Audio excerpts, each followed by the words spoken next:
Mr. Francis York Morgan, finally you have arrived. You are welcome to come inside.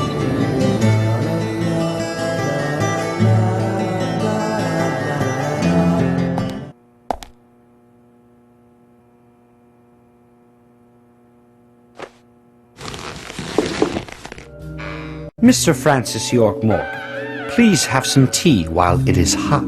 Too much coffee for your body will make it rot. You seem well prepared. Almost as though you knew I would be coming today.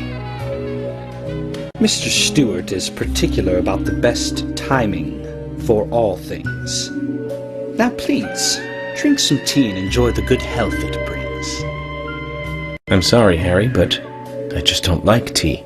Mr. Francis York Morgan, some tea with sugar is what's best admired by your body that looks so tired. So says Mr. Stewart.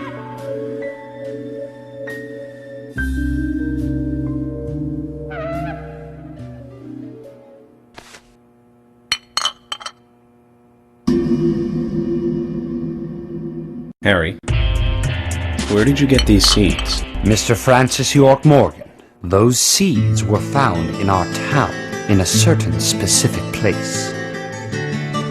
More seeds are there, you will see, when you find that certain space. Come back to me and we shall talk after you find that certain. A hint for you to find this location. It is most crowded and most quiet, and gives a cold sensation. So says Mr. Stewart.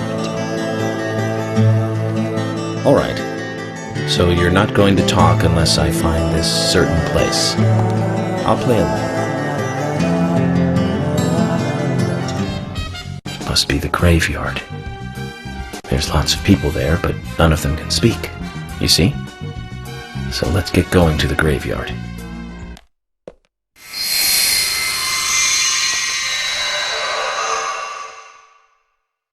Zach, mission accomplished. Let's get back to Harry's.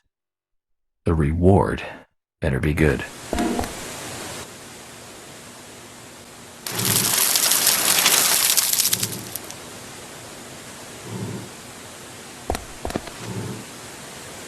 Harry, turns out what you said was true, and I'd like to hear more.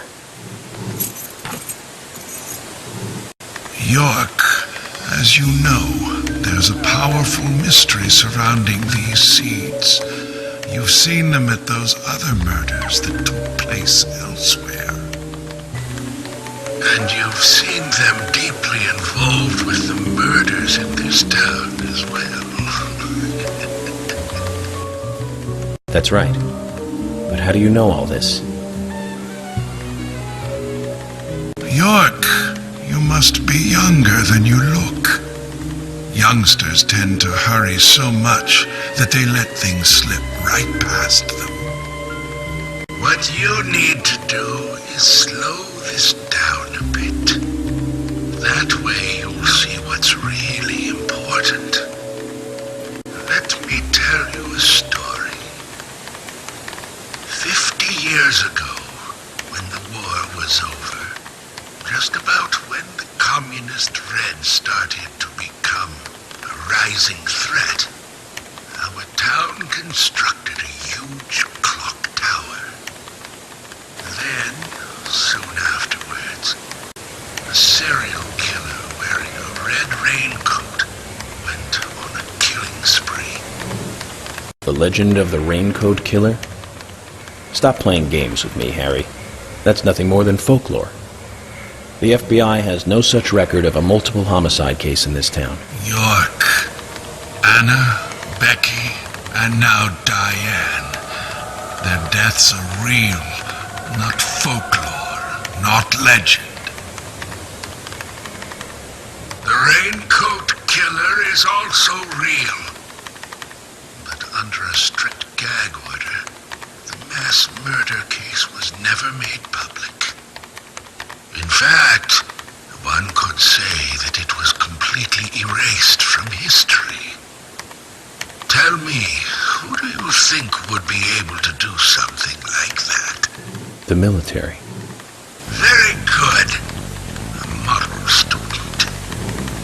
But if there are no records about it, then how do you know it really happened? The answer is very simple. I was there. I saw it with my own eyes. The brutal killer himself. But we can talk about the details of that encounter another time.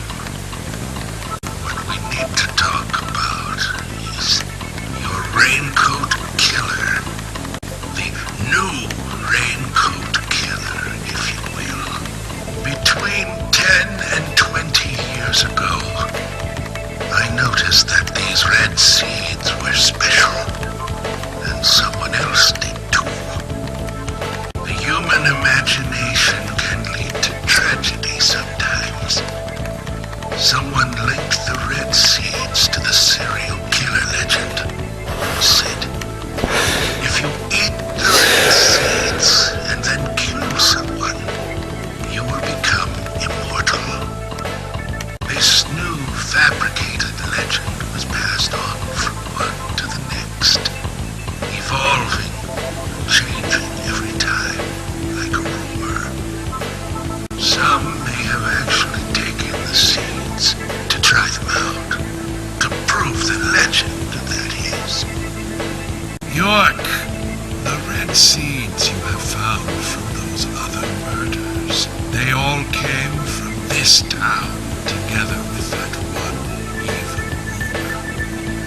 People on the other side of the planet may have heard of it by now, and new seeds might be growing in different parts of the world. So you're saying that the series of cases I've been following are all linked to this town? That's interesting, Harry. But there's no evidence to support that story. None of the criminals we caught for the other murders ever mentioned anything like that.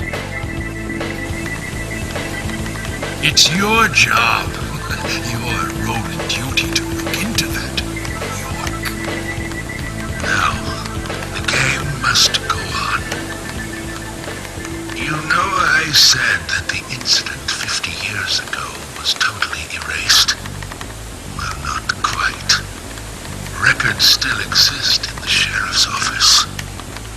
The old sheriff back then hated the military and did his own investigation. I need you to bring those documents here to me. Once you've done that, I'll tell you everything I know. Okay, it's worth a look. And we may as well let the old man have his fun. York! I told you! It's nothing more than local folklore.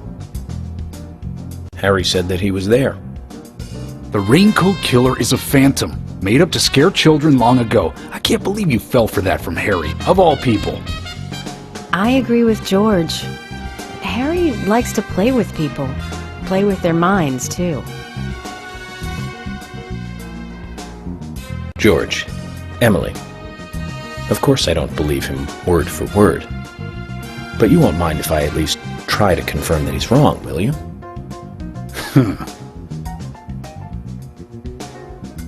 Well then, can you look for the files by yourself? I'm still looking for Thomas. Very well.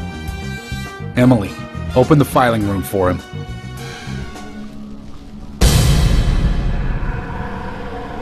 They're here too, Zach. This might mean we're getting warmer to what we need.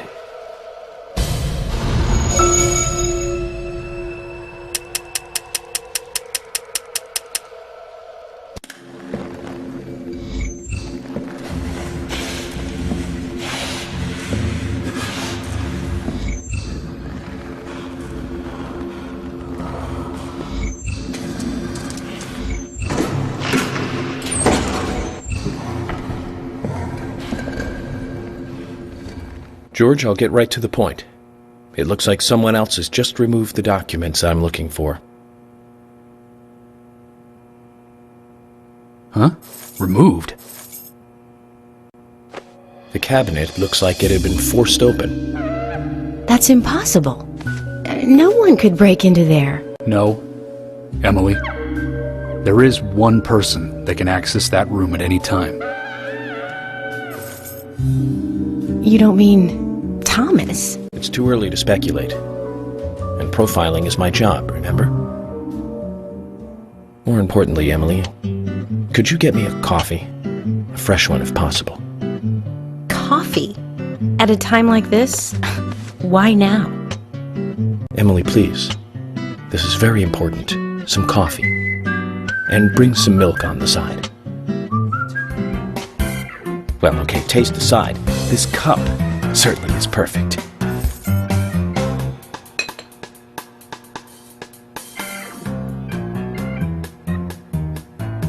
George, Emily, we're going to Velvet Falls.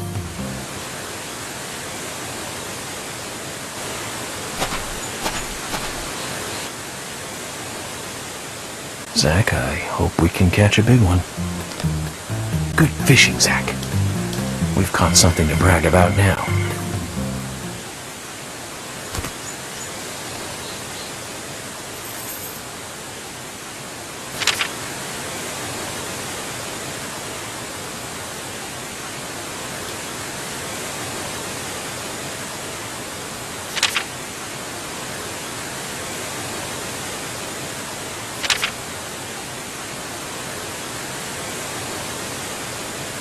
What does that all mean?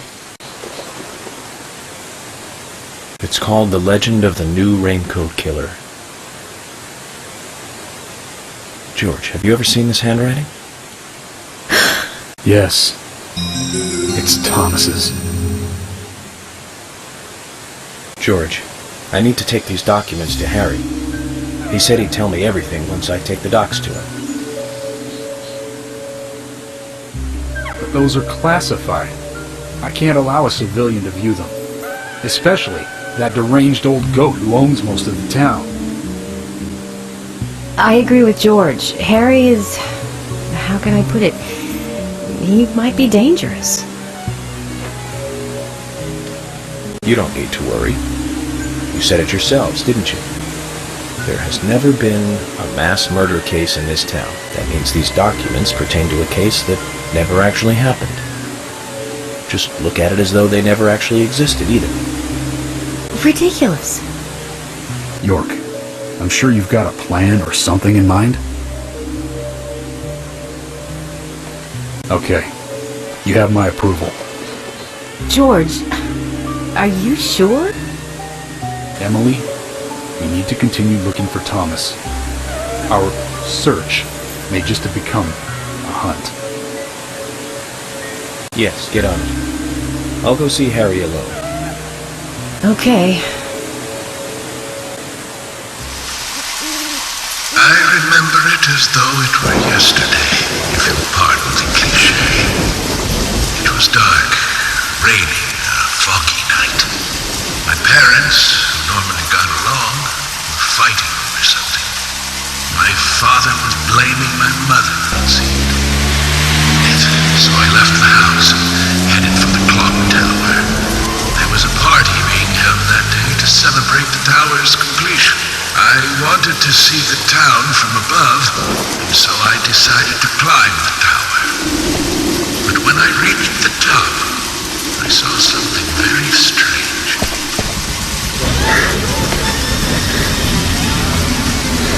There were soldiers there, all wearing gas masks.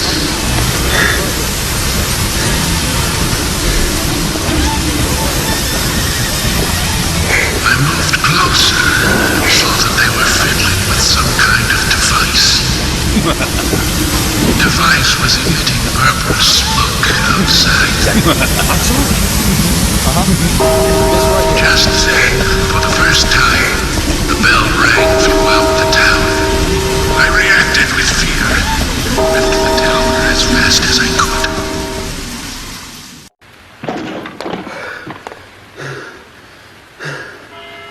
When I got outside again, the purple fog was spreading. I covered my nose and mouth and ran home.